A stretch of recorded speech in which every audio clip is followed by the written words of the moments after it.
Hello बच्चों, सभी को 26 जनवरी गणतंत्र दिवस की हार्दिक शुभकामनाएं।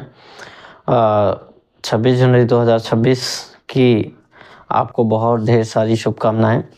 कल देश खुशियां मना रहा होगा और आज हम रिकॉर्ड कर रहे हैं क्लास। 25 जनवरी है और संडे था, कल मंडे पड़ रहा है, तो सभी को हमारी तरफ से बहुत बहुत गणतंत्र दिवस की हार्दिक शुभकामनाएं हैं। और ये देखिए, ट्रिग्नोमेट्री का जो 8.2 चैप्टर चल रहा है राजीव प्रकाशन का, इसको हम पढ़ने वाले हैं। क्वेश्चन नंबर 3 तक कंप्लीट कर चुके हैं।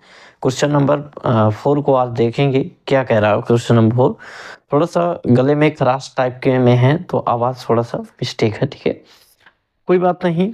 फिर भी देखिए, यदि साइन थीटा बराबर 8/17 तथा 0 degree less than theta less than 90 degree, यानी जो थीटा का मान है वो 0 से बड़ा होगा और जो और 90 से छोटा होगा, ठीक है। तो tan थीटा का मान ज्ञात कीजिए। देखिए, साइन थीटा बराबर 8/17 दिया है, तो कोई दिक्कत नहीं है। यहाँ पे क्वेश्चन नंबर 4 लिखते हैं।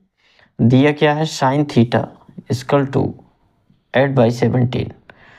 तो यहाँ पे क्या कह रहा है, कंडीशन दिया है। देखिए, यहाँ पे 0 डिग्री जो थीटा एंगल है वो 0 से क्या है, बड़ा है, ठीक है, यानी theta greater than 0 and less than 90 degree, ठीक है। तो tan थीटा निकालिए। tan थीटा का मान ज्ञात करना है आपको। वेरी सिंपल है। साइन थीटा आप जानते हैं कि साइन थीटा बराबर लंब बटे क्या होता है, कर्ण होता है बच्चों, ठीक है। लंब बटे कर्ण यानी 8/17 दिया है, वही चित्र बना लीजिए। यहाँ पे थीटा एंगल ले लीजिए, ABC रख देते हैं, B 90 डिग्री है, ये कर्ण हो गया। थीटा के जस्ट सामने ये लंब हो गया, ये आधार हो गया। लंब आपको कितना दिया है, 8 दिया है। कर्ण आपको कितना दिया है, 17 दिया। आधार निकाल लीजिए। आधार बराबर सूत्र होता है कर्ण स्क्वायर माइनस लंब स्क्वायर, ठीक है। हमेशा कर्ण में से भुजा घटती है, चाहे आधार घटे चाहे लंब घटे। तो आधार आपका क्या है, आधार AB है, AB रख सकते हैं, चाहे A रख दो। कर्ण कितना है, देखिए 17 का वर्ग माइनस लंब कितना है, 8 का वर्ग। 17 का वर्ग आप जानते होंगे बच्चों कितना होता है, 289 होता है। 8 का वर्ग 64 होता है, घटा दीजिए। AB बराबर कितना हो जाएगा, 9 में 4 गया 5, 8 में 6 गया 2 और 225। ये किसका वर्गमूल है, 15 का। 15 हम 225 होता है बच्चों, 15 आ गया। tan थीटा ये आपका 15 आ गया। तो tan थीटा बराबर क्या होता है, tan थीटा होता है लंब बटा आधार। बच्चों, tan थीटा का मान निकालना था। लंब आपका कितना दिया है, 8 दिया है। आधार कितना निकला है, 15। क्या यही आपका आंसर है, ठीक है। ये आपका आंसर हो गया 8/15। इसको नोट करें। क्वेश्चन नंबर 5 के 5 पार्ट पढ़ेंगे। क्वेश्चन नंबर 5 का फर्स्ट पार्ट है। देखिए, साइन 60 का मान आप जानते हैं कि √3/2 होता है।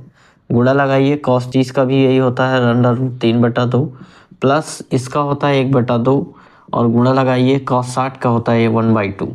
यहाँ गुणा कराएंगे, इसका इसमें कराएंगे तो 3 ही आएगा, बटा 2 दूना 4 होगा। प्लस बच्चों जिसमें रूट लगा होता है वो सिंगल आता है। 1 का 1 में कराएंगे 1 आता है, 2 का 2 में कराएंगे 4 है। बच्चों नीचे देखिए, हर बराबर हैं तो अंश जोड़ लिए जाते हैं। 3 और 1 जोड़ देंगे तो 4 बटा कितना आ जाएगा, 4 से 4 में 4 का भाग देंगे तो 1 आ गया। इस प्रकार से फर्स्ट नंबर आपका हल हो गया। अब यहाँ पर देख लेते हैं सेकंड नंबर, ठीक है। यहीं पर देख लेते हैं सेकंड नंबर, क्योंकि ये मान ही रखना है, कोई हार्ड नहीं है। यहाँ पे 2 tan square 45 degree plus cos square 30 degree minus sine square 60 degree. आपको अगर मान याद है तो ये क्वेश्चन बहुत इजी है, चुटकियों में एक भी आप पलक झपकते 2 गुणे tan का मान कितना होता है, tan 45 का, tan 30 का 1/√3 होता है, tan 45 का 1 होता है, तो 1 का स्क्वायर कर दीजिए माइनस वो प्लस लगाइए cos 30 का कितना होता है, जो sin 30 cos 30 कितना मान होता है, cos 30 का होता है √3/2 का होल स्क्वायर, फिर माइनस लगाइए sin 60 का कितना होता है, जो cos 30 का होता है वही sin 60 का होता है। ठीक है, यहाँ से ये लग रहा है कि ये जितना ये प्लस में है उतना ये माइनस में है, वैसे वैल्यू ख़त्म हो जाएगी, 1 का वर्ग 1 कर देंगे और 2 गुणा करा देंगे, 2 आंसर आ गया।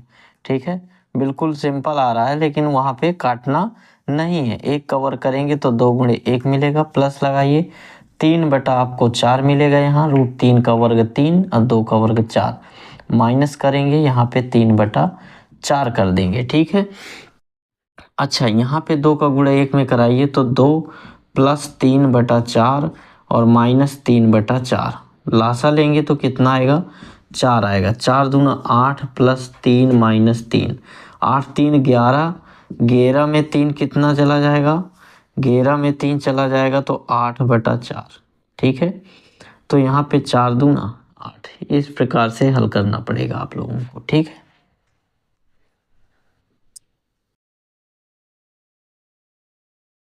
थोड़ा सा दिख नहीं रहा था, देखिए 2 है।